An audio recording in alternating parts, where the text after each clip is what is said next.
Le syndrome de Lima, un phénomène psychologique fascinant qui inverse les rôles dans les situations de prise d'otage, où les ravisseurs, souvent considérés comme des individus sans pitié, commencent à éprouver de l'empathie envers leurs victimes et à les protéger.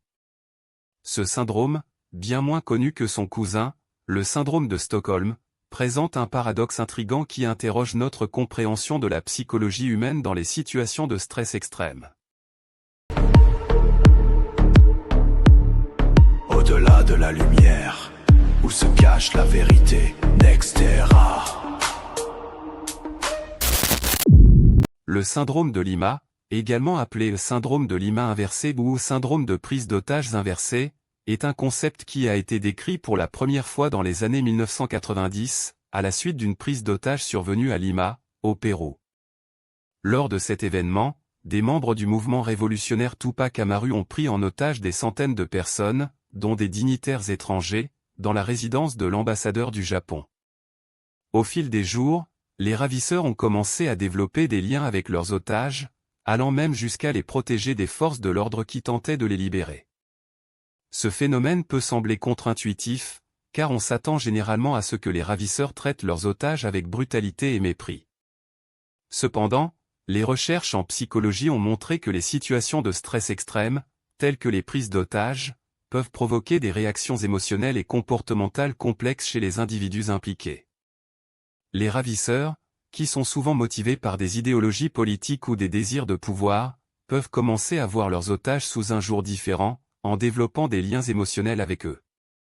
Il est important de noter que le syndrome de Lima est distinct du syndrome de Stockholm, qui se caractérise par l'attachement émotionnel des otages envers leurs ravisseurs. Alors que le syndrome de Stockholm implique que les victimes développent des sentiments de sympathie et de loyauté envers leurs agresseurs, le syndrome de Lima implique que les ravisseurs développent des sentiments d'empathie et de protection envers leurs otages. Cette distinction est cruciale, car elle nous permet de comprendre les mécanismes psychologiques sous-jacents qui régissent ces phénomènes. Les recherches en psychologie ont identifié plusieurs facteurs qui contribuent au développement du syndrome de Lima. L'un de ces facteurs est la proximité physique et émotionnelle entre les ravisseurs et les otages. Lorsque les ravisseurs sont en contact étroit avec leurs otages pendant une période prolongée, ils peuvent commencer à développer des liens émotionnels avec eux, ce qui peut éroder leur capacité à les voir comme des objets ou des moyens pour parvenir à une fin.